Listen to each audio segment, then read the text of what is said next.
Welcome to Raisina Mediterranean. This is Christina Kausch, and I'm here with Kausch Arha, founder of Free and Open Indo-Pacific Forum from the United States of America. Welcome, Kausch. And also with Shireen Al-Naga, chairman of AK Naga in Egypt. Welcome, Shireen. Thank you. So we are going to speak today about ports, power, and partnership, delivering on the IMEC promise. So maybe let me start with you, Kausch. The IMEC project is, of course, not only a transport link, but it is a geopolitical, long-term transformational project. What has to happen? What are the next steps that have to happen to make it operational? What would you say right now in the present stage are a little bit the bottlenecks? What needs to happen next to make it operational? Well, thank you very much, Christina. It's a real pleasure to be here with my recently discovered good friend, Shireen Nagar, so I appreciate being with him. He knows a lot more about your answer than I do because he's an engineer by training and a port engineering by specialty. I think it's important to understand how we got to where we are on IMEC. This is a sort of evolutionary process that started off with Abraham Accords that normalized relationship between Israel and UAE, followed up by sort of a Middle Eastern quad of coordination between I2, U2, India, Israel, UAE, and US. That then led to the 2023 G20 announcement of the India, Middle East, Europe Economic Corridor. It has very strong economic and political fundamentals to work at it. And there are now largely three important issues. One, all 8 signatories of it, which is India, UAE, Saudi Arabia, United States, and then 4 Europeans, EU, Germany, Italy, and France. They're all relatively rich countries, not dependent on somebody else giving them money to build infrastructure within their own national borders. So that's a real remarkable thing. It's sort of economically sufficient and self-sustaining initiative. Second, there is not a dominant entity overseeing all the others. Everybody is on equal footing, helping along where they can. So both for political reasons and for economic reasons, it is an overgoing thing. Now, to that end, it's important to know that India's important drive, I think, is the big engine, is really India, because it's the fastest growing economy, large economy. And it's driving a lot of this. Its number 1 trading partner is US, number 2 is China, number 3 is UAE, number 4 is Saudi Arabia. So already the trading aspect from India to UAE and to Saudi Arabia is going along pretty fast. And the ports, and I'll set it up for my colleague, I mean, the Indian port, the largest private port, Mundra, a lot of public ports, including Mumbai and others. So all the way from Mundra, from Gujarat down to Cochin will be sort of throwing into this particular action. So certainly around in Middle East, you've got Dubai, you've got Jeddah, you've got Dammam, you've got all the other ports that will play important role. None more so than the one in Suez Canal, because you have to remember that the India, Middle East, Europe Economic Corridor is both a definitive corridor of rail and road, but a important phenomena which captures Indo-Mediterranean commerce, of which 90+% goes and will continue to go through Suez Canal. I think it's good to have other complementary efforts which complement, do not substitute, but complement Suez Canal with rail and road networks, of which one is through the Gulf Peninsula, other one may very well be through Basra to Turkey and go that way. When it gets into Europe, that's when interesting to look at the European ports to address. So even today, most of the Indian traffic that goes through Suez Canal goes to Rotterdam. 90% of it goes to Rotterdam. So the question then is, are there Mediterranean ports that can serve in? And in there, 3 important things ports have sort of stepped forward till now. Piraeus is very keen to become one of the important issues that's come in. Marseille, we are here talking about it. Marseille and Piraeus are good transshipment ports. So there you have to look at ports, whether the big containers come, they get divvied up into then smaller routes and loads, and they go off either from Marseille over to Algeria, or how much of internal penetration within Europe does the port provide? Therein, I think Trieste or the upper Adriatic is the shortest and the best connected to get into the industrial heartland of Europe, whether it's from Trieste is between 400 kilometers to go to Munich or go to Zurich or to Vienna or to Prague or even a little bit further to Budapest. So that's the kind of complementarity of the European ports as they construct and go through it. Most of the energy is between India and UAE side of stuff. I think the Europeans hopefully will step up and take the ball forward. Thank you. Well, thank you, Kaush. You've already framed the whole conversation very nicely, also with some background. Important preconditions, the financial condition, the political consensus among the signatories, which is great. But also, you've put your finger on the fact that we should rather conceive this project as a network that is, rather than a tunnel, like a network that is complementary to other connectivity projects. So maybe, Shireen, could you say a little bit about these bottlenecks that we were talking about? So what are, in terms of port, rail, logistic hubs, what are the current bottlenecks? Perhaps also say, since you're from Egypt, a little bit what role the Suez route plays there and how Egypt sees its role in the future moving forward if it's to be integrated. All of these questions would be interesting to learn more about. Right. Well, the IMEC routing as it stands, I think needs serious consideration. Reason being that they are looking... Can't there be more than one route? Exactly. And that's exactly what I'm saying. There needs to be a lot more than one route. At the moment, it is all focusing on the Emirates, Abu Dhabi or Jebel Ali. And these ports are already very heavily committed, very heavily congested. So in a system like this, it all depends also on the modus operandi. I mean, the Indians have been developing the rail network very extensively, and it would be a lot easier and a lot cheaper not to do it through lift on, lift off. So the way things are being planned at the moment is that you put containers on a ship in Mundra or in Cochin or wherever in India, and you come over to Jebel Ali, and then you discharge, and then you land them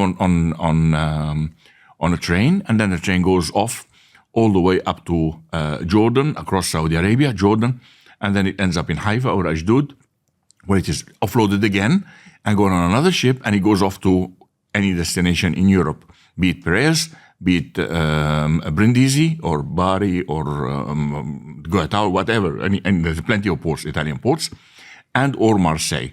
Now, this modus operandi is very restrictive because you don't have the choice to diversify your operation. And you don't have the choice to say, okay, fine, here, I'm going to go through this route. It's going to cost me so much money. The much less costly is the rail network. And I was just discussing with a colleague yesterday that why doesn't the Indians learn from the Chinese? The Chinese are doing the One Belt, One Road. And the One Belt, One Road is very highly dependent on rail. Now, the Indians have got a very extensive rail network, and by going through rail ferries from Mundra, the train can go on the rail ferry all the way into the Gulf, be it Jebel Ali, be it Sohar in Oman, which is a much more preferential port because it's much closer, and you don't have to go into the Strait of Hormuz, which at the moment is on fire. So then you are avoiding conflict zone. And then from Sohar, you can go directly into the King Abdullah port in Saudi Arabia. And there are links, right? There are rail links. And this, the Jeddah, King Abdullah, Jeddah, Riyadh port is being completed. The rail network is being completed. So that's coming. And then across to the Egyptian side. Why Egypt? Because Egypt has got 4 import hubs, be it Bernice, be it Safaga, Sokhna, and Adabiya. 4 entry points on the Red Sea, on the Egyptian Red Sea. If you're talking about the export from Egypt, or the outlet ports from Egypt, then you have Abu Qir, you have Alexandria, you have Dheila, you have Damietta, you have East Port Side, and you have West Port Side. 5 outports. So wherever you go, you are avoiding bottlenecks. If you have a train, and then your cargo will be on the train all the time. Now, a train operator will come and tell me, okay, why should I expose my wagons for so long? I say, because you're not exposing your wagons so long, you have something more important. And that is, you're able to double dip cargo. First of all, you're going from a trading area, which is India, into another trading area, another big market, which is the Gulf. So you can exchange cargo there. And then you're going from the Gulf into Egypt, which is 100 million people. That's another big market.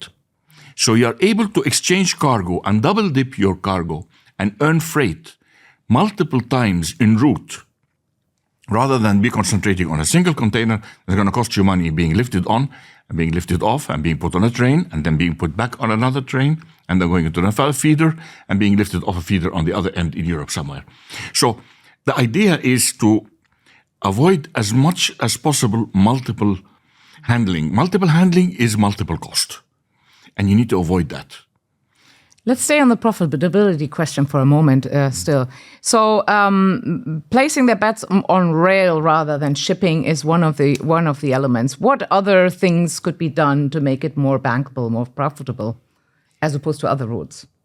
More bankable, more profitable.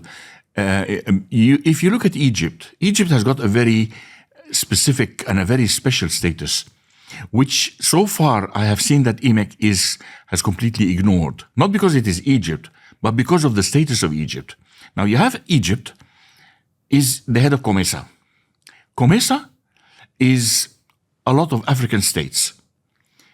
When you look at the IMEC on the other side and other tracks moving over on the Asian side, it doesn't touch Africa. Africa itself is a colossal market, an unexploited market.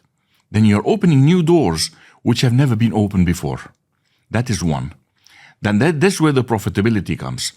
Egypt has got preferential customs deals with the COMESA organization, with the COMESA states. So these can be extended to India, can be extended to whoever is using the passages over there. Okay, you could tell me, all right, how is your rail network in Egypt?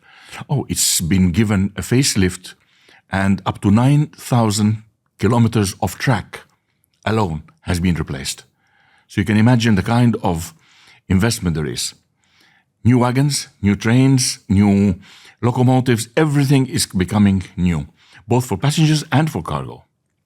That's one. The second thing, a lot of rail-linked inland depots are actually in operation in the main industrial areas like East Port Side, like 6th of October City, like 10th of Ramadan City. And all these are linked to rail heads in ports. So you already have, the network is there. It is all for IMEC to come and use it. Okay, you're going to have to have a bit of beefing, a bit of polishing up. But that is teething problems that anybody will have to go through. But if you talk about credibility, availability, and readiness, we are there to start today. Kaush, how do you see the political momentum for IMEC that now is living a little bit of a new push since it was temporarily paused because of the security situation in the Middle East? How do you see this developing moving forward? Do you think security is a major impediment? How do investors see this? How do politicians see it? Well, I think first let me comment on what my good friend Nagar said. So I think it's important to know that at this moment you have a political aspirations to coordinate across 8 countries. Now, we've already heard that as we go forward, you'll need more coordination than just 8 countries. You cannot really do this without Egypt. Now, what shape it takes may be different, but you cannot really do Indo-Mediterranean commerce without a role for Egypt or for Turkey. I think those are very important elements. Then the question is, what particular corridors? I don't like to spend too much time because I don't think we know that. They'll have feasibility studies, look at it. It may very well be, just like you said, go from Oman directly to Port Said and then cross over to Egypt, or you go across all the way to Jordan and to Haifa. There is an important discussion, because you raise security issue. There are really good, heavy, and healthy, deep discussions between Israel, Palestine, and Jordan to look at either a peace corridor or peace triangle or a humanitarian corridor to make a whale of the IMEC commercial issues in way to sort of provide sustenance and economic opportunity to the Palestinians and, of course, the Jordanians as well. Now, when it comes to security element, I think also this is something that is talked more on the European American side than it is among the Indians and the Middle Easterns and the Egyptian side. They've lived through it, they're used to it, business gets done, business was thriving even in the toughest Taliban days in Afghanistan, Iran and Pakistan and others were doing trading at that time. Going forward, I think you will require through when the political aspirations float out, what are the economic drivers of that? That's the more important focus than security. So when it comes to Europe, are we really at this moment proposing, let's take the train example. So let's say this efficient train stuff comes up and ends up in Piraeus. Where would the train from Piraeus go? Which part of Europe would a train in Piraeus really address? At best, maybe Southern Balkans, maybe up to Bulgaria, Romania. If there's a train to Marseille, where would that go? Perhaps to Lyon, perhaps to Toulouse, because the northern France, even northern France will be covered from Rotterdam and Antwerp on sort of train sort of stuff. If you go to Upper Adriatic, you may get a better sort of train inroads within Europe if that's the approach. If you're taking one of transshipment where you come to them and use them as hubs to then put and go to other places, then Piraeus and Marseille make sense. Catania makes sense in Sicily for the same reason. So you'll have to sort of play this out. And at this moment, when you have political aspirations and big conferences talk about it as Marseille the end point or Piraeus the end point, you're not really sure why they would ever compete with Rotterdam or Hamburg in sort of getting into the industrial heartland of Europe. That only approaches from Upper Adriatic, whether you go for everything from Venice to Monfalcone to Trieste to Koper to Raqqa, any of that area. So as you go forward, I think the business will take over, and it'll take over largely because of business economic reasons. Europe has to diversify, Middle East has to diversify, and India needs to find markets. So I think that will drive it, and things will work out with good engineers as to which one makes more sense or not. I think security, they'll find solution. They can incorporate that into the cost, and they'll go forward as we discuss this. Thank you. We're almost, you want to go in? One comment. This particular, the rail system or the micro transport only caters for high-paying cargoes, for high expensive cargoes, like perishables, like pharmaceuticals, like electronic stuff, microchips and all that stuff. This kind of operation can sustain certain surcharges. But the bulk, as you quite rightly say, being in Rotterdam or being Antwerp or whatever, that can go. And again, it qualifies very well in Egypt because you have in Egypt, you have again 5 container transshipment hubs. And they are all operational. So be it bulk or be it minor, Egypt is a much better place suited to serve the two in a much more efficient and much more economical way. Thank you both. We're almost at the end. You have 1 more minute, 2 more minutes, and I'd just like to ask if you could each point your finger on 1 or 2 priorities that should be focused on in the next year or so. 30 seconds each. Decide a modus operandi. What exactly you want to do? How do you want to do it? And what kind of a routing do you want to pursue before you start making any further steps of getting an actual feasibility study into place? You want to know what the best route and the most efficient, the quickest route, and the cheapest route. That is the general idea. Address the collective action problem through business concerns leading the way. Okay, thank you very much, both of you, for your straight answers, and we'll close it here. Thank you very much. Thank you.